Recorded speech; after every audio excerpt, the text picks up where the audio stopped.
Through the window NGMAನಲ್ಲಿರುವ ವಿಶಿಷ್ಟ ಕಲಾ ಪ್ರದರ್ಶನ ಈಗ ನೀವು ನೋಡ್ತಾ ಇದ್ದೀರಿ.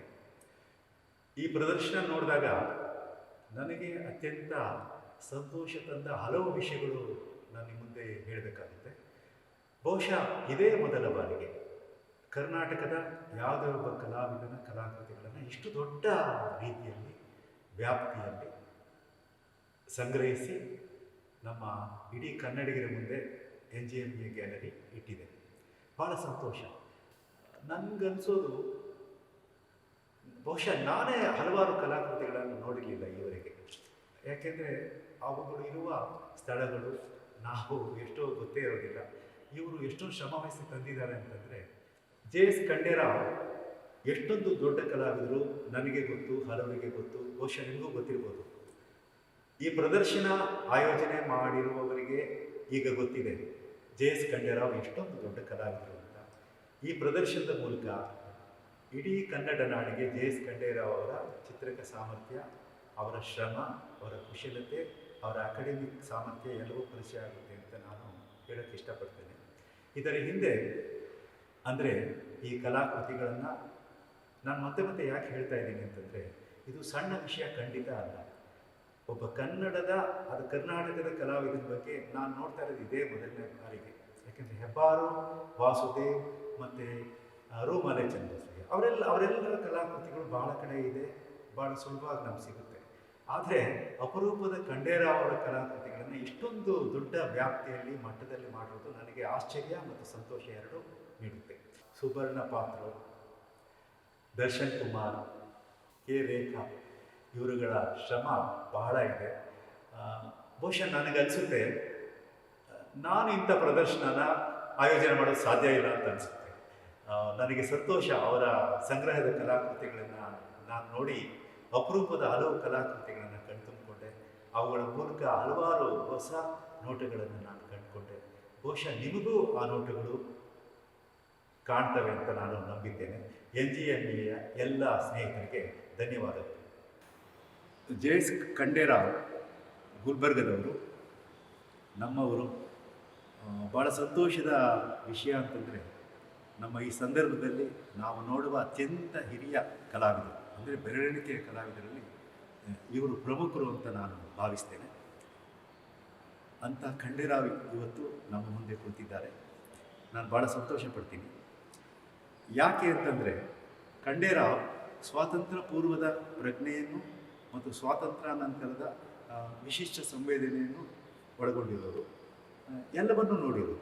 ಇವತ್ತಿಗೂ ಅವರು ತಮ್ಮ ಕಲಾ ಚಟುವಟಿಕೆಗಳಲ್ಲಿ ತಮ್ಮನ್ನು ಇಡಿಯಾಗಿ ಅರ್ಪಿಸ್ಕೊಂಡಿದ್ದಾರೆ ಅಂತ ನನಗನ್ಸುತ್ತೆ. ನಿಮ್ಮ ಬಾಲ್ಯವನ್ನು ಏನಾದರೂ ಭವಿಷ್ಯದಲ್ಲಿ ಒಬ್ಬ ಕಲಾವಿದನ ಆಗ್ತಾನಂದರೆ ಅವನ ಬಾಲ್ಯದಲ್ಲೇ ಅವನ ಒಂದು ಪ್ರತಿಭೆ, ಕುರುಹು ಅಥವಾ ಆಸಕ್ತಿ ಕಂಡು ಬರ್ತದಂತೆ. ಆ ಪ್ರಕಾರ ನಾನು ಪ್ರೈಮರಿ ಸ್ಕೂಲ್ 4ನೇ ಸ್ಟ್ಯಾಂಡರ್ಡ್ನಲ್ಲಿ ಇದ್ದಾಗ ಇದ್ರ ಬಗ್ಗೆ ಏನೂ ನನ್ನ ಕಲ್ಪನೆ ಇಲ್ಲ, ಡ್ರಾಯಿಂಗು ಅದು ಏನು ಆವಾಗ. ಆದರೂ ಇತಿಹಾಸ ಭೂಗೋಳ ಅಂತೇಳಿ ಹಿಸ್ಟ್ರಿ ಆ್ಯಂಡ್ ಇದು ಜಾಗ್ರಫಿ ಅಂತೇಳಿ ಈ ಜಾಗ್ರಫಿ ಏನಿರ್ತದೆ ಅವು ಮನೆಯೊಳಗೆ ಒಂದು ಮ್ಯಾಪ್ ಮಾಡ್ಕೊಂಡು ಬರಬೇಕು ಅಂತ ಹೇಳಿದರು. ಆ ಭಾಗದ್ದು ಒಂದು ಮ್ಯಾಪ್ ಯಾರು ಬೇಕಾದ್ರೂ ಡೆವಲಪ್ ಮಾಡ್ಕೊಂಡ್ರೆ ಅಂತ ಇಷ್ಟೇ. ಅದನ್ನು ನಾನು ಸ್ವಲ್ಪ ಮಾಡಿದ್ದೆ. ಅದು ನೋಡಿದರು, ಸುಮ್ಮನೆ ಕೂತರು. ಒಂದು ಸಲ ಅವರೇ ಡ್ರಾಯಿಂಗ್ ಯಾರು ಎಷ್ಟು ಈ ಇತಿಹಾಸ ಹೇಳ್ತಿದ್ರು ಅವರೇ ಒಂದು ಬೋರ್ಡ್ ಮೇಲೆ ಒಂದು ಸ್ಕೆಚ್ ಡ್ರಾಯಿಂಗ್ ಮಾಡಿ ಅದನ್ನು ನಾನು ಇಳಿಸಿದೆ. ಅದು ಸ್ವಲ್ಪ ನಾನು ಕೂಡ ಡ್ರಾಯಿಂಗ್ ಮಾಡಿದ ನಂತರ ಅವರಿಗೆ ಏನೋ ನಿಂದು ಚೆನ್ನಾಗಾಗಿದೆ, ಮಾಡೋದು ಸರಿಯಾಗಿ, ಮತ್ತು ನಾಳೆ ಮತ್ತೊಂದು ಮ್ಯಾಪ್ ಮಾಡ್ಕೊಂಡ್ಬರ್ಬೇಕು ಸರಿಯಾಗಿ ಕರೆಕ್ಟಾಗಿ ಅಂತ ಕ್ಲಾಸ್ ರೂಮಲ್ಲಿ ಹ್ಯಾಂಗ್ ಮಾಡಿದ್ದು. ಅದು ನಂದು ವರ್ಕ್. ಅದು ಹ್ಯಾಂಗ್ ಮಾಡಿದ್ದಕ್ಕೆ ನನಗೆ ಎಷ್ಟು ಸಂತೋಷ ಆಗಲಿಕ್ಕಿಲ್ಲ. ಒಂಥರ ಏನೋ ನಂದು ಇಷ್ಟು ಎಲ್ಲರ ಜನರು ಇದ್ರಲ್ಲ, ನನಗೆ ಒಂದೊಂದು ಮ್ಯಾಪ್ ಹಾಕಿದ್ದಾರೆ ಅಂತಂಬೋದು ಏನೋ ಮನಸ್ಸಿನೇ ಇರುತ್ತೆ. ಅವಾಗ ಅದು ನಮಗೇನು ಕಲ್ಪನೆ ಇರುತ್ತೆ. ಹೀಗೆ ಮೊದಲನೇ ರುಚಿ ಕೊಟ್ಟವರು ಪ್ರೈಮರಿ ಸ್ಕೂಲ್. ಹೀಗೆ ಅಲ್ಲಿ ಅಭಿರುಚಿ ಹೆಚ್ಚಿಗೆ ಆಗಿದ್ದಕ್ಕೆ ಡ್ರಾಯಿಂಗ್ ನೀವು ಯಾವಾಗ ಟೈಮ್ ಸಿಗ್ತದೆ ಬಂದು ಕೆಲಸ ಮಾಡಿರಿ ಇಲ್ಲಿ. ರೋಮನ್ ಕೇಸ್ ನಮ್ಮ ಹತ್ತಿರ ಕೊಟ್ಬಿಡ್ತಿದ್ರು. ಒಂದು 4-5 ಹುಡುಗರು ಕೂಡ ನಾವು ಮಾಡ್ತಿದ್ದೆ. ಹೀಗೆ ಅವರು ಭಾಳ ಪ್ರೋತ್ಸಾಹ ಕೊಟ್ಟರು. ಅಲ್ಲಿ ಹೋಗಿದ್ದು ಜಯದೇವದಾಗ ಅಡ್ಮಿಷನ್ಗೆ ಹೋದೆ. ಪಿ ಜಿ ಶಿರ್ವಾಳ್ಕರ್ ಅಂತೇಳಿ ಅವರು ಹೆಡ್ ಆಫ್ ಡಿಪಾರ್ಟ್ಮೆಂಟ್, ಭಾಳ ಸ್ಟ್ರಿಕ್ಟ್ ಅಂದರೆ ಸ್ಟ್ರಿಕ್ಟ್ ಇದೆ. ನೀವು ಬರೋವಾಗ ನಮ್ಮ ವರ್ಕ್ಸ್ ಒಳಗೆಲ್ಲ ತರಬೇಕಂತ ಒಂದು ನಾವು ಅಪ್ಲಿಕೇಶನ್ ಹಾಕೋದಿತ್ತು, ಹಾಕಿ ಕಳಿಸ್ಕೊಟ್ಟಿದ್ದೆ. ಅವೆಲ್ಲ ಫೈಲ್ ತೊಗೊಂಡು ಬರಬೇಕು ಅಂತ ಎಲ್ಲ ಹೇಳಿದ್ರು. ನಿಮ್ಮ ವರ್ಕ್ ತರಬೇಕು ಜೊತೆಗೆ ತಂದು ಇಂಟರ್ವ್ಯೂ, ಅದು ಮುಂದೆ ಸಪ್ಲಿಮೆಂಟ್ರಿ ಒಂದು 2 ತಿಂಗಳಾಗಿರ್ತದೆ. ಅದು ಪೂರ್ಣ ಕಂಪ್ಲೀಟ್ ಮಾಡಬೇಕಾಗ್ತದಲ್ಲ, ಇಲ್ಲ ರಿಸಲ್ಟ್ ಬರೋದಾದರೆ ಸರ್ ಇನ್ನೊಂದು ತಿಂಗಳದಾಗ ಬರ್ತೈತಿ ಸರಿ ಅಂತ ಅವರು ಎಸ್ ಅಂಥೇಳಿ ಅವರು.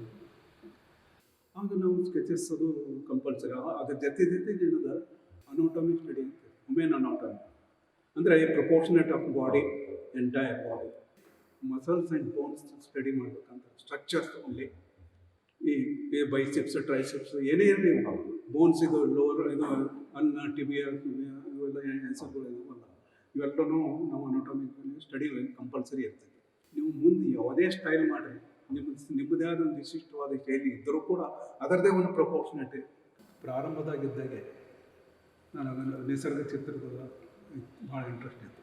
ಲ್ಯಾಂಡ್ಸ್ಕೇಪ್ 6 ಗಂಟೆ ಹೋದರೆ 7 ಗಂಟೆ ತನಕ ನಾನು ವರ್ಕ್ ಮಾಡ್ಕೊಂಡು ಮತ್ತು ಮುಂದಿಂದು ಕೈ ಫ್ರೀ ಆಯಿತು. ಆ್ಯಂಡ್ ಕಲರ್ಸ್ಗೆ ಹಾಕಬೇಕು, ಏನು ಮಾಡಬೇಕು, ಏನೇನು ಮಾಡಬೇಕು. ಅದರ ಜೊತೆಗೆ ಕೆಲವ್ರದ್ದು ಲೈಬ್ರರಿ ಅದು ಬುಕ್ಸ್ನಾಗ ಆರ್ಟ್ ಬುಕ್ ನೋಡಿಕೊಂಡು ಅದು, ಆಮೇಲೆ ಟೀಚರ್ಸ್ನ ಕೇಳಿದ್ರೆ ಹೇಳ್ತಿದ್ರು. ಇವೆಲ್ಲ ಅದರಷ್ಟೆಲ್ಲದೇ ನಮಗೆ ಎಕ್ಸ್ಪೋಜಿಂಗ್ ಅಂತಂದ್ರೆ ಈ ಜಹಾಂಗೀರ್ ಗ್ಯಾಲರಿ ಅವು ಇನ್ನಿತರ ಕೆಲವು ಗ್ಯಾಲರಿಗಳಿಂದ ಎಕ್ಸಿಬಿಷನ್ಗೆ ನಾವು ಅಟೆಂಡ್ ಮಾಡ್ತಿದ್ವು. ಭಾಳ ಮುಖ್ಯವಾದ ಘಟ್ಟ ನಿಮ್ಮ ಕಲಾ ಜೀವನದಲ್ಲಿ. ಮತ್ತು ಶಿಕ್ಷಕರಾಗಿ ನಾನಿಲ್ಲಿ ಭಾಳ ಮುಖ್ಯವಾಗಿ ಹೇಳಬೇಕು, ನಾವು ಕರ್ನಾಟಕದ ದೃಶ್ಯ ಕಲೆಯಲ್ಲಿ ನಾವು ನೋಡುವ ಕಲಾ ಶಿಕ್ಷಕರು ಮತ್ತು ಕಲಾವಿದರು ಇಬ್ಬರು ಒಂದೇ ಆಗಿರೋರಲ್ಲಿ ಬಹಳ ಪರಿಣಿತರು. ಹಡ್ಪದಂಥವ್ರು ನೋಡ್ತೀವಿ ಹಾಗೆ. ಸೊ ನಮಗೆ ಬಹಳ ಬೇಗ ನೆನಪಾಗೋದು ಭಾಳ ಮೇಲೆ ನಿಲ್ಲೋರು ಜೆ.ಎಸ್. ಖಂಡೇರಾವ್ ಅಂತ. ಯಾಕೆ ಅಂದರೆ ಅವರಿಗೆ ಅಕಾಡೆಮಿಕ್ ಸ್ಕಿಲ್ ಬಹಳ ಕುಶಲತೆ ಆಗಿದೆ, ಮತ್ತು ಬೇರೆ ಪಶ್ಚಿಮದ ಮತ್ತು ಸಮಕಾಲೀನ ಎಲ್ಲ ಕಲಾ ಶೈಲಿಗಳ ಪರಿಚಯ ಮತ್ತು ಚಿತ್ರಿಸುವ ಅದ್ಭುತವಾದ ಅಸಾಮಾನ್ಯವಾದ ಸಾಮರ್ಥ್ಯ ಇದೆ. ನಿಮ್ಮ ಸ್ಕಿಲ್ ಇರ್ಬೋದು, ನಿಮ್ಮ ಚಿತ್ರದ ಸಾಮರ್ಥ್ಯ ಇರ್ಬೋದು, ನಿಮ್ಮಲ್ಲಿರೋ ಮನಸ್ಸಿದೆಯಲ್ಲ, ಒಂದು ರೀತಿ ಡಿವೈನ್ಗೆ, ದೈವಿಕ ಸತ್ವಕ್ಕೆ ಭಾಳ ಹತ್ತಿರ. ನೀವು ಸ್ವಾತಂತ್ರ್ಯ ಪೂರ್ವದ ಪ್ರಜ್ಞೆಯನ್ನು ಇಟ್ಕೊಂಡಿದ್ದೀರಿ, ಮತ್ತು ನಮ್ಮ ದೇಶ, ನಮ್ಮ ಜನ, ನಮ್ಮ ಧರ್ಮ ಇದ್ರ ಬಗ್ಗೆನೂ ಪ್ರೀತಿ ಗೌರವಗಳನ್ನು ಇಟ್ಕೊಂಡಿದ್ದೀರಿ. ಹಾಗೆ ಈ ದೈವಿಕ ಅಂಶಕ್ಕೆ ನಿಮ್ಮ ಕಲೆಯ ಮೂಲಕ, ನಿಮ್ಮ ಚಿತ್ರಕ ಶಕ್ತಿ ಮೂಲಕ ನಿಮ್ಮ ಕೊಡುಗೆ ಕೂಡ ಭಾಳ ದೊಡ್ಡದು. ಅದನ್ನೇ ನಾನು ದೈವಿಕ ದೃಶ್ಯ ಧ್ಯಾನ ಅಂತ ಕರೆಯೋಕ್ಕೆ ಇಷ್ಟಪಡ್ತೀನಿ. ಸೊ ಹಾಗೆ ಶರಣ ಬಸವೇಶ್ವರ ಅವರ ಸಂಬಂಧಪಟ್ಟ ಹಾಗೆ ಕೂಡ ನಾನು ನಮ್ಮನ್ನು ಹೆಚ್ಚು ಹೇಳಬೇಕು ಅಂತ ನಾನು ಕೇಳ್ಕೊಳ್ತೀನಿ. ಅಲ್ಲಿ ಹೋದ್ಮೇಲೆ ಶರಣ ಬಸವೇಶ್ವರ ಕಾಲೇಜಿಗೆ ಅವರು ನಿಮ್ಮನ್ನು ಹೇಗೆ ನೋಡಿಕೊಂಡ್ರು, ಅಲ್ಲಿನ ನಿಮ್ಮ ಕಲಾ ಸೃಷ್ಟಿ, ಈ ದೈವಿಕ ವಿಷಯಕ್ಕೆ ಸಂಬಂಧಪಟ್ಟ ಹಾಗೆ ಕಲಾ ಶಿಕ್ಷಣ ಇತ್ತು, ನೀವು ಅಲ್ಲಿ ಭಾಳ ಜನನ ಬೆಳೆಸಿದ್ರಿ. ಅವರ ಕಾಲೇಜ್ ಬಹಳ ಅತ್ಯುತ್ತಮ ಸ್ಥಾನಮಾನಕ್ಕೆ ಇವತ್ತು ತಲುಪಿದೆ. ಇರಲಿ, ನಿಮ್ಮ ಕಲಾ ಪಯಣ ಇದೆಯಲ್ಲ ಅವರ ಮೂಲಕ, ಅದರಲ್ಲೂ ಭಾಳ ಮುಖ್ಯವಾಗಿ ದೈವಿಕ ವಿಷಯಗಳ ಬಗ್ಗೆ ಅದು ಒಂದೆರಡು ಮಾತನ್ನು ಹೇಳಿದರೆ ಸಂತೋಷ ಆಗುತ್ತೆ. ನನಗೆ ಇನ್ಫಾರ್ಮೇಷನ್ ಪಬ್ಲಿಸಿಟಿ ಒಳಗೆ ಆರ್ಟ್ ಪೋಸ್ಟ್ ಅದ, ನನಗೆ ಡೈರೆಕ್ಟ್ ಆರ್ಡರ್ ಕೊಡ್ತೀನಿ, ನಿಂದೆಲ್ಲ ವರ್ಕ್ ತಂದು ಅಂತ ಹೇಳಿ ಎಲ್ಲ ಫೈಲ್ ಒಯ್ದಿದ್ದು. ಅವ್ರು ಮೊದಲು ಎಕ್ಸಾಮಿನೇಷನ್ ಇದಕ್ಕೆ ಧಾರವಾಡಕ್ಕೆ ಹೋದಾಗ ನೋಡಿದ್ರು ವರ್ಕ್, ಅದಕ್ಕೆ ಕರೆದ್ರು. ಅವೆಲ್ಲ ವರ್ಕ್ ನೋಡಿದ ಕೂಡಲೇ ಅವ್ರು ಅಂದರು, ಇವರಿಗೆ ಇಲ್ಲಿ ನಾನು ಆರ್ಡರ್ ಕೊಟ್ಟೆ ಅಂದರೆ ಇವನು ಒಳ್ಳೆ ವರ್ಕ್ ಅದ, ಅಲ್ಲಿ ಇಲಿಸ್ಟ್ರೇಷನ್ ಮಾಡೋದು ಅಷ್ಟೇ ಇರ್ತೈತಿ, ಈಗಾದ್ರೆ ಒಂದು ಹ್ಯಾಂಡ್ ಇದು ಆಗ್ತದೆ, ನೀವು ಚಲೋ ಒಳ್ಳೆ ಟ್ಯಾಲೆಂಟ್ ಕಾಣ್ತಾನೆ ಅಂತ ಹೇಳಿದ. ಅವನಂದ್ರೆ ನೀವು ಇಲ್ಲಿ ಮಾಡೋಕ್ಕೆ ಹೋಗಬೇಡ, ನನಗೊಂದು ಕಲ್ಪನೆ ಬಂದು ವರ್ಕ್ ಚೆನ್ನಾಗಿದೆ, ನೀವು ಒಂದು ಕೆಲಸ ಮಾಡಿರಿ ಅಂತ ಹೇಳಿದ್ರು. ನೀವು ಒಂದು ಫೈನಾಟ್ ಕಾಲೇಜ್ ಸ್ಟಾರ್ಟ್ ಮಾಡಿ. ಅವರು ತಮ್ಮ ಆಸಕ್ತಿಯಿಂದ ಪ್ರಾರಂಭ ಮಾಡಿಸಿದರು. ಅವರಿಗೆ ಒಂದು ಸ್ಟಾರ್ಟ್ ಮಾಡಬೇಕು ಇಲ್ಲ ಫೈನಾಟ್ ಅಂತೇಳಿ. ಆ ದೃಷ್ಟಿ ಇಟ್ಟುಕೊಂಡು ನಾನು ಅವರಿಗೆ ಹೇಳಿದೆ, ಏನೇನು ಬೇಕು, ಹ್ಯಾಕ್ ಮಾಡಬೇಕು, ಎಲ್ಲ ಡೀಟೇಲ್ ಅವ್ರು ಏನೇನು ಕೇಳಿದ್ರು ಎಲ್ಲ ಹೇಳಿಬಿಟ್ಟೆ. ನೀವು ಏನು ಕೇಳ್ತೀರಿ ನಾವೆಲ್ಲ ಕೊಟ್ಬಿಡ್ತೀವಿ, ನೀವು ಯಾವ ರೀತಿ ನೀವು ಚೆನ್ನಾಗಿ ಮಾಡಬೇಕಾದ್ರೆ ನೀವು ನಿನ್ನ ಕಡೆ ಬಿಟ್ಟಿದ್ದು, ನೀವು ನಾವು ದುಡ್ಡು ಕೊಡೋದು ಅಷ್ಟೇ ಅಂತ ಈ ರೀತಿ ಒಂದು ಫ್ರ್ಯಾಂಕಾಗಿ ಹೇಳಿಬಿಟ್ಟು. ಮತ್ತು ನಿಮ್ಮ ಭೂದೃಶ್ಯಗಳಿಗೆ ಬರೋಣ. ನಾನು ಅದನ್ನು ಸಬ್ಲಿಮಿಟಿ ಆಫ್ ಎಕ್ಸ್ಪ್ರೆಷನ್ ಅಂತ, ಅಂದರೆ ಭೂಮಿಯ ಅಭಿವ್ಯಕ್ತಿಯ ಭವ್ಯತೆ ಅಂತ. ನೀವು ಅಷ್ಟೊಂದು ಸುಂದರವಾಗಿ ನಮ್ಮ ರಾಜ್ಯದ ಹಲವು ಭೂಮಿ ಅಥವಾ ದೃಶ್ಯಗಳನ್ನು ಬಳಸಿದ್ದೀವಿ. ಉದಾಹರಣೆಗೆ ಐಹೊಳೆ ಇರ್ಬೋದು, ಪಟ್ಟದಕಲ್ಲು ಇರ್ಬೋದು, ಬಾದಾಮಿ ಇರ್ಬೋದು, ಮತ್ತು ನಮ್ಮ ಸಮಕಾಲೀನವಾಗಿ ಹುಬ್ಬಳ್ಳಿ ಇರ್ಬೋದು. ಬಹಳ ಬಹಳ ನನಗೂ ಕೂಡ ಅದರಲ್ಲಿ ಸೌಂದರ್ಯವೂ ಇದೆ, ಮತ್ತು ನಿಮ್ಮ ಅಧ್ಯಯನಶೀಲತೆ ಇದೆಯಲ್ಲ ಅದು ಇದೆ. ಅಕಾಡೆಮಿಗಳು ಯಾವುದೇ ಸಂಸ್ಥೆಗಳಾಗೋದು ಪ್ರಶಸ್ತಿ ಕೊಟ್ಟ ಕಲಾಕೃತಿಗಳು ಅಥವಾ ಭಾಳ ಅಪರೂಪದ ಕಲಾಕೃತಿಗಳು ಅಥವಾ ನಿಮ್ಮಂಥ ಅಂತಹ ಕಲಾಕೃತಿಗಳನ್ನು ಅವರೇ ಸಂಗ್ರಹ ಮಾಡೋದು ಬಹಳ ಅವಶ್ಯಕತೆ ಇದೆ, ಇತ್ತು, ಈಗ ಇದೆ. ಇದನ್ನೆಲ್ಲ ಯಾಕೆ ಯೋಚನೆ ಮಾಡೋದು? ನನಗೀಗ ಆಶ್ಚರ್ಯ ಆಗುತ್ತೆ, ಅದು ನಿಮ್ಮಲ್ಲೇ ಇದೆ ಅಂದರೆ ನನಗೆ ಭಾಳ ಆಶ್ಚರ್ಯ. ನನಗನ್ನಿಸ್ತೈತೆ ನಾವು ಬ್ರೋಕನ್ ಗ್ಲಾಸ್ ಏನು ಮಾಡಿದೆ ಹಾಂ, ಅದು ನೇರವಾಗಿ ಬ್ರೋಕನ್ ಗ್ಲಾಸ್ ಅಂತ ಅನಿಸ್ತೈತೆ. ಆ ಕಡೆ ಹಿಂದುಗಡೆ ಬಿಲ್ಡಿಂಗ್ ಅದ, ಅದ್ರದ್ದು ಕೂಡ ರಿಫ್ಲೆಕ್ಟ್ ಕಾಣ್ತಿರ್ತದೆ. ಕಿಟಕಿ ಇದ್ದೇ ಇದೆ, ಅದು ಚೌಕಟ್ಟು. ಇಷ್ಟೇ ಮಾಡಿರೋ ಹೊಸ ಒಂದು ಏನೋ ಒಂದು ಹೊಸತನ ಅನಿಸ್ತಿತ್ತು. ಹೊಸ ಕಿಟಕಿ ಬಾಗಿಲು ತೆರೆದ ಹಾಗೆ ಇನ್ನೊಂದು ಲೋಕ. ಅದು ಒಂದು ಅದು ವಿಂಡೋ ಹೊಡೆದದ ಒಂದು ಪಾರ್ಟ್ ಅಂದ್ರೆ ಅದು ಮುಚ್ಚಿಬಿಟ್ಟದ. ಅದು ಅಷ್ಟರದಾಗಿಂದ ಅಚ್ಚಗಡದೆಲ್ಲ ಡೀಟೇಲ್ ಕಾಣಿಸ್ತಿತ್ತು, ಉಳಿದಿದ್ದೆಲ್ಲ ಮಾಸ್ ಹಾಕಿ ಕಾಣಿಸ್ತಿತ್ತು. ಈ ರೀತಿ ಅದು ಮತ್ತು ಅಲ್ಲಿ ಹೊಡೆದೇ ಸೀಳಿದ್ದು ಭಾಗ ಅವೆಲ್ಲ ಹೇಗೆ ಬರಬೇಕು ಅದ್ರ ರೀತಿ ಎಫೆಕ್ಟ್ ಚೆನ್ನಾಗಿ ಬಂದಿತ್ತು ಅದು ರಿಯಾಲಿಟಿ. ನಾನೆಲ್ಲ ಬಹಳ ಸಲ ಒಳಗಡೆ ಹೋಗೋಣ ಕಣ್ಣು ಅಂತ ಪ್ರಯತ್ನ ಮಾಡ್ತೀನಿ, ನಿಜವಾಗ್ಲೂ ಗಾಜು ಹೊಡೆದಿದ್ಯಾ ಅಂತ. ಅವರು ಎಲ್ಲ ಕೂತೆ ನಮ್ಮ ಪೇಂಟಿಂಗ್ 10ನೇ ಸಾಲಿನೊಳಗಿತ್ತು ಅವಾಗ. ಅಂದ್ರೆ ಅಂತ ಈ ಪೇಂಟಿಂಗು ಅವ್ರ ಮ್ಯಾಲೆ ಬಟರ್ ಪೇಪರನ್ನು ಹಚ್ಚಿದಾರೆ, ತೆಗೀರಪ್ಪ ಅದು ಒಬ್ಬರು ಅಂದ್ರೆ ಗೊತ್ತಿಲ್ಲ. ಇಲ್ಲೆಲ್ಲ ಗ್ಲಾಸ್ ಹೊಡೆದದು ಸುಮ್ಮನೆ ಅದು ಹುಚ್ಚು ತೆಗೆದು ಮತ್ತು ಫುಲ್ಲ ಇಡ್ರಿ ಹಂಗೆ ಅಂತ. ಈ ರೀತಿ ಅವ್ರಿಗೆ ಪರಿಣಾಮ ಆಯ್ತು.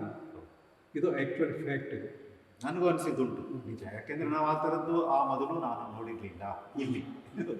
ಆಮೇಲೆ ಅದು ಗವರ್ನರ್ ಇದು ಓಪನಿಂಗ್ ಮಾಡಿದರು, ಇದು ಎಕ್ಸಿಬಿಷನ್ ಇನಾಗ್ರೇಟ್ ಮಾಡಿದ್ರು. ಮಾಡಿದಾಗ ಅವರು ಕೂಡ ಭಾಳ ಸಲ ನಿಂತು ನೋಡಿದ್ರು ಅಂತ, ನಾನು ಹಿಂದಿದಾಗ ಏನೋ ಮಾತಾಡಿದ್ರಂತ. ಹಿಂಗೆ ಆವಾಗ ಅಷ್ಟು ಅದಕ್ಕೆ ಅಪ್ರಿಷಿಯೇಷನ್ ಬಂದ ಕೂಡ ನನಗೂ ಅಂತ ಇದು ಅದ್ರಾಗ ಒಂದು 2-3 ಪ್ರಯೋಗ ಮಾಡಿದೆ. ಮಧ್ಯಪ್ರದೇಶ ಕಳಿತ ಅದ್ರ ಸೆಲೆಕ್ಷನ್ ಆಯಿತು, ಅದೆಲ್ಲ ಪೇಪರ್ದು ಅಪ್ರಿಷಿಯೇಷನ್ ಬಂತು. ಇದೇ ಬ್ರೋಕನ್ ಗ್ಲಾಸ್ ಒಂದು 2-3 ಮಾಡಿದ್ದೆ. ಒಂದೊಂದನೇ ಅವ್ರ ಹತ್ತಿರ ಉಳಿತದ್ದು ಅಲ್ಲಿ ಇರಲಿ ಅಂತ. ಈಗ ಆಮೇಲೆ ಮತ್ತು ಅದರೊಳಗೆ ಬೆಳವಣಿಗೆ ಚೇಂಜಸ್ ಆಗುತ್ತೆ. ಮುಂದಕ್ಕೆ ಹೋಗೋಣ. ನೂರಾರು ಜನ, ಸಾವಿರಾರು ಅಂತ ಹೇಳೋಣ, ಅವರೆಲ್ಲ ನಿಮ್ಮ ಕಲಾಕೃತಿಗಳಲ್ಲಿ ದೇಶ ಕಾಲಗಳನ್ನು ಮೀರಿ ಜೀವಂತವಾಗಿ ಈಗ ಇದ್ದಾರೆ. ಕಲಾಕೃತಿಗಳು ಎಂದೆಂದೂ ಇರ್ತಾರೆ. ಮತ್ತು ಬಹಳ ಮುಖ್ಯವಾಗಿ ನಿಮಗೆ ನಾನು ನಿಮ್ಮ ಹತ್ರ ಮಾತಾಡೋದು ತಿಳ್ಕೊಂಡಿದ್ದೇನೆ, ಎಲ್ಲವೂ ನಿಮ್ಮದು ತೈಲವರ್ಣಗಳಲ್ಲೇ ಇದೆ. ಎಂಥ ಅದ್ಭುತವಾದ ಸಾಮರ್ಥ್ಯ ಅಂದರೆ ನಿಮಗೆ ಕುಶಲತೆ ಇದೆ, ವ್ಯಾಕರಣ ಗೊತ್ತಿದೆ, ಚಿತ್ರದ ಅಥವಾ ಕಲೆಯ ಭಾಷೆ ಗೊತ್ತಿದೆ, ಅಭಿವ್ಯಕ್ತಿಸುವ ಸಾಮರ್ಥ್ಯ ಗೊತ್ತಿದೆ, ನಿಮ್ಮಲ್ಲಿ ಸಮಕಾಲೀನ ಸಂವೇದನೆ ಇದೆ, ಹಸಿವಿದೆ, ಎಲ್ಲವೂ ಇದೆ ನಿಮ್ಮಲ್ಲಿ. ಎಲ್ಲೇ ಹೋಗಲಿ ನಿಮ್ಮಿಂದ ಜನರು ಅಥವಾ ಸಂಸ್ಥೆಗಳು ಅಥವಾ ಹಿರಿಯ ದೊಡ್ಡ ದೊಡ್ಡ ವ್ಯಕ್ತಿಗಳು ನಿಮ್ಮಿಂದ ಅವರು ಚಿತ್ರಿಸ್ಕೊಳ್ಬೇಕು ಅಂತ ಇಷ್ಟಪಡ್ತಾರೆ. ಉದಾಹರಣೆಗೆ ಎಸ್ ಎಂ ಪಂಡಿತ್ ಬಗ್ಗೆ ಅವರ ಕಲಾಕೃತಿ ನೋಡುವಾಗ ನನಗೆ ಮತ್ತೆ ಮತ್ತೆ ನೋಡಬೇಕು, ಎಷ್ಟು ಸಲ ನೋಡಿದ್ರು ಬೇರೆ ಬೇರೆ ಅಂಶಗಳು ಅದರಲ್ಲಿ ನನಗೆ ಹೊಳಿತಾ ಹೋಗುತ್ತೆ. ಅದು ನಿಮ್ಮ ಗ್ರಿಡ್ಸ್ ಹಾಗೆ ಉಳಿಸಿದ್ದೀರಿ. ಅಕಾಡೆಮಿಕ್ ಸ್ಟಡಿ, ನಮ್ಮ ವಿದ್ಯಾರ್ಥಿಗಳು ಕಲಾ ಶಿಕ್ಷಕರು ಇದನ್ನು ನೋಡಿದರೆ ಖಂಡಿತ ಬಹಳ ತಿಳ್ಕೊಳ್ಳುವ ಸಂದರ್ಭ ಇದೆ ಅಂತ ನನಗನ್ಸುತ್ತೆ. ಎಷ್ಟು ನಿಮಗೆ ಶಿಸ್ತಿದೆ ಅಂತ, ಎಷ್ಟು ಶ್ರಮ ಇದೆ, ಕುಶಲತೆ ಇದೆ, ಆಸಕ್ತಿ ಇದೆ, ಇದು ಈ ಏಜಲ್ಲಿ ಇದು ಬಹಳ ಮುಖ್ಯ ಒಬ್ಬ ಕಲಾವಿದನಿಗೆ ಅಂತ. ನೀವು ದಯವಿಟ್ಟು ಸಾಧ್ಯವಾದರೆ ಈ ಕೆಲವು ಭಾವಚಿತ್ರಗಳ ಬಗ್ಗೆ ನೀವು ಅಭಿವ್ಯಕ್ತಿಗೊಳಿಸೋದು, ಅದು ನಾವು ಕಲೆಯ ಪ್ರಾರಂಭದ ದೆಸೆ. ಆ ವಿಷಯ ಬಗ್ಗೆ ಅಭಿವ್ಯಕ್ತಿ ಅಂದ್ರೇನು, ಭಾವ ಅಂದ್ರೇನು ಮತ್ತು ಸಂವೇದನೆ ಅಂದ್ರೇನು ಅಂತ ಬೇಸಿಕ್ ಶಬ್ದಗಳ ಬಗ್ಗೆ ಅದರ ಅರ್ಥ ಪ್ರಾಕ್ಟಿಕಲಿ ಆಗಿ ಗೊತ್ತಾಗಬೇಕು. ಪ್ರಾಕ್ಟಿಕಲ್ ರೀತಿಗಳು ಅದೇನೇ ಇರಲಿ. ಭಾವಚಿತ್ರ ಅಂತಂದ್ರೆ ವ್ಯಕ್ತಿ ಚಿತ್ರ ಅಂತ, ಒಬ್ಬ ವ್ಯಕ್ತಿ ಎದುರು ಕೂಡಿಸಿ ಅವರಿಗೆ ಯಾವುದೇ ಪೊಸಿಷನ್ ಬೇಕು, ನಮಗೆ ಹೇಗೆ ನಮಗೆ ಬೇಕು ಅದನ್ನು ಆ ಕಡೆ ಕೂತು ಆ ವ್ಯಕ್ತಿಯ ಕೃತಿ ಅಥವಾ ಹೆಡ್ ಆಗಲಿ ಅಥವಾ ಫುಲ್ ಆಗಲಿ 3/4 ಯಾವುದೇ ಭಾಗ ಆಗಲಿ ನಾವು ಮಾಡುವಾಗ ಅಲ್ಲಿ ಅದಕ್ಕೂ ಒಂದು ಕ್ರಮ ಇದೆ. ಅಲ್ಲಿ ಅನಾಟಮಿ ನಾಲೆಜ್ ಇರಬೇಕು. ಎರಡನೇದು ಡೈಮೆನ್ಷನ್ ಕ್ರಿಯೇಟ್ ಮಾಡಬೇಕು, ಬೆಳಕಿನ ವ್ಯವಸ್ಥೆ ಮಾಡಬೇಕು, ಬೆಳಕಿನ ಬೆಳಬೇಕು. ಅದ್ರ ನಂತರ ಡ್ರಾಯಿಂಗ್ಸಿನೊಳಗೆ ಪರ್ಫೆಕ್ಷನ್ಸ್ ಬೇಕು. ಡ್ರಾಯಿಂಗನ್ನು ಪ್ರಪೋರ್ಷನೇಟ್ಲಿ ಪಾಯಿಂಟ್ಗಳು ಕರೆಕ್ಟಾಗಿ ಬೇಕು. ಆಮೇಲೆ ಶೇಡ್ ಆ್ಯಂಡ್ ಲೈಟ್ ಡಿವಿಷನ್ ಏನಿರ್ತದೆ ಅದು ಗೊತ್ತಿರಬೇಕು.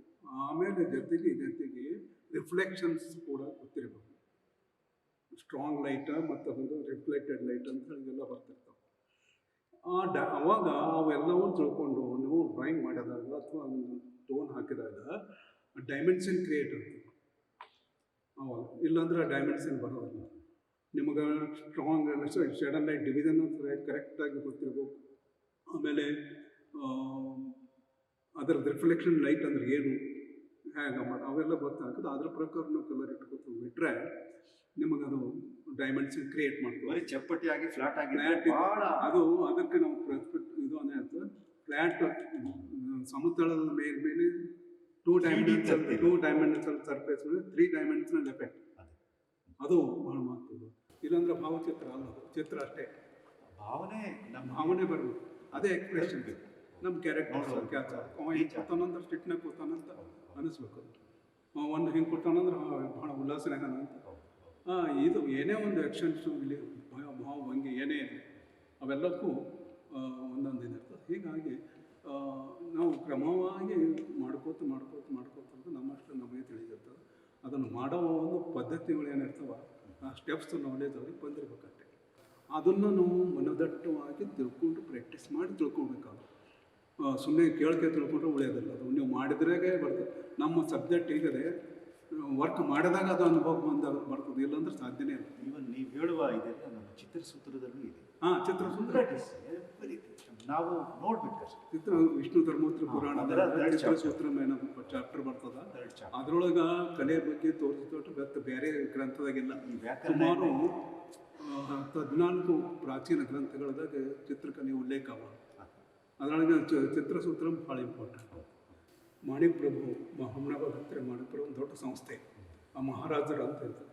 ಅವರು ಪ್ರತಿ ವರ್ಷ ಹುಣ್ಣಿಮೆ ಒಂದು ಹುಣ್ಣಿಮೆ ದಿವಸ ಸಂಗೀತ ಮೇಳ ಕರೆಸ್ತಾರೆ. ಅವರು ದೊಡ್ಡ ಮಹಾ ಇಂಡಿಯನ್ ನ್ಯಾಷನಲ್ ಲೆವೆಲ್ದಾಗ ಚಿತ್ರಾ ಪೌರ್ಣಿಮೆ ಅಂತ ಒಬ್ಬ ಸಂಗೀತಗಾರ ಕರೆಸ್ತಾರೆ. ಅದು ಸಂಗೀತ ಸಭೆ ಮಾಡ್ತಾರೆ. ಜನ ಕೊಡ್ತಾರೆ ಭಾಳಷ್ಟು. ಅವರು ಮಹಾರಾಜರಿಗೆ ಒಂದು ಗದ್ದೆ ಕೊಟ್ಟಿರ್ತಾರಲ್ಲ, ಕೂತು ಬಿಡ್ತಾರೆ, ಕೇಳ್ತಾರೆ. ಅವನ್ನೇ ಕೂತು ಜನರು ತಮ್ಮ ಸಂಗೀತದ ಅದ್ರ ಆನಂದ ತಗೋತಿರ್ತಾರೆ.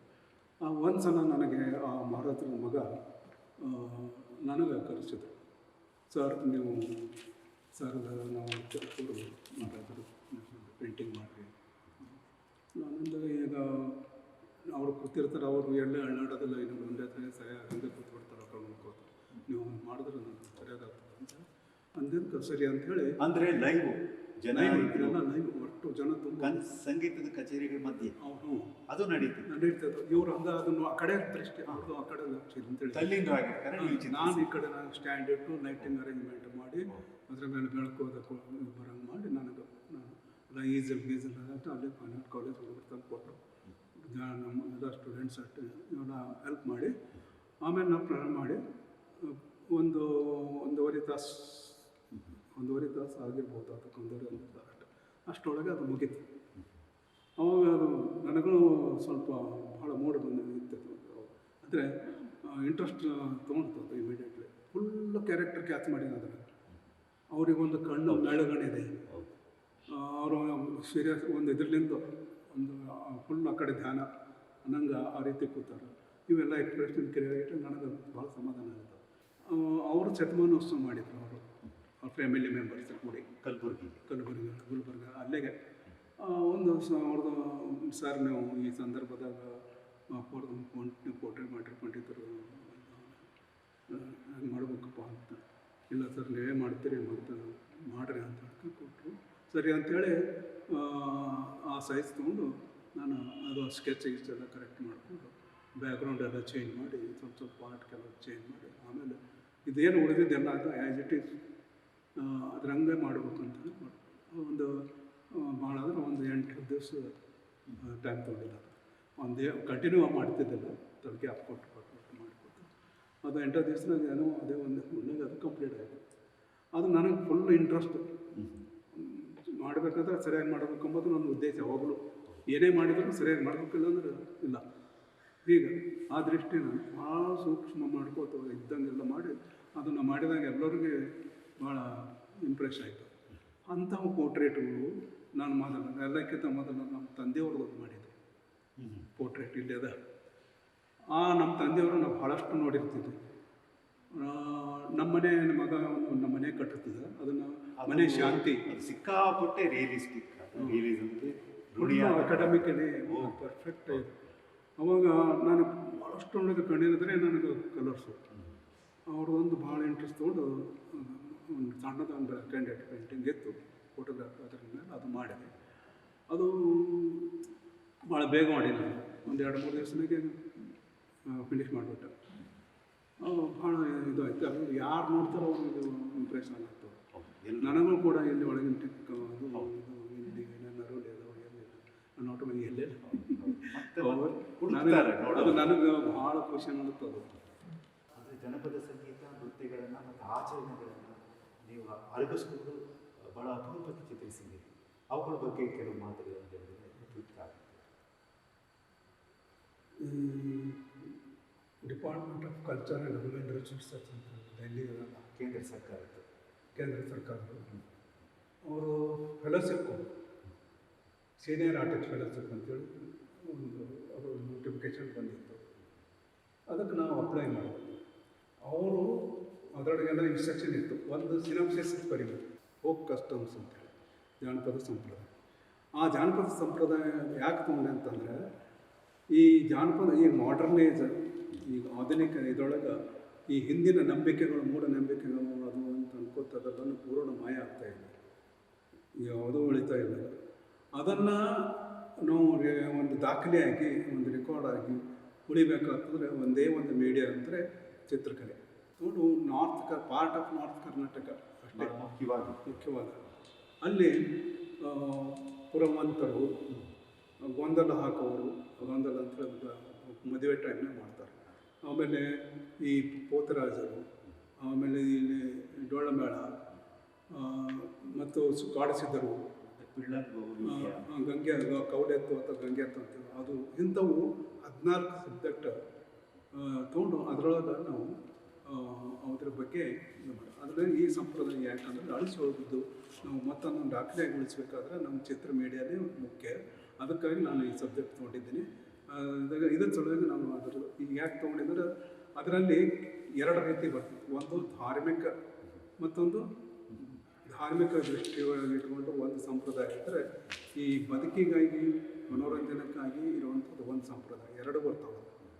ಒಂದು ನೈತಿಕ ವಿಚಾರಗಳನ್ನ ಹೇಳುವಂಥದ್ದು ಈ ರೀತಿ ಸಂಪ್ರದಾಯಗಳೆಲ್ಲ ಕೂಡ ನಾನು ಮಾಡಿದ. ಆವಾಗ ಪ್ರತಿಯೊಂದು ಯಾವಾಗ ಸುತ್ತಮುತ್ತ ಇರುವಂಥ ಹಳ್ಳಿಗಳಲ್ಲಿ ಈ ಜಾತ್ರೆ ಅಂತ ಆಗ್ತಾವಲ್ಲ, ಜಾತ್ರೆ ಅಂತ ಮೇಳ, ಅವಾಗ ಅಲ್ಲಿ ಹೋಗ್ತಿದ್ದೆ.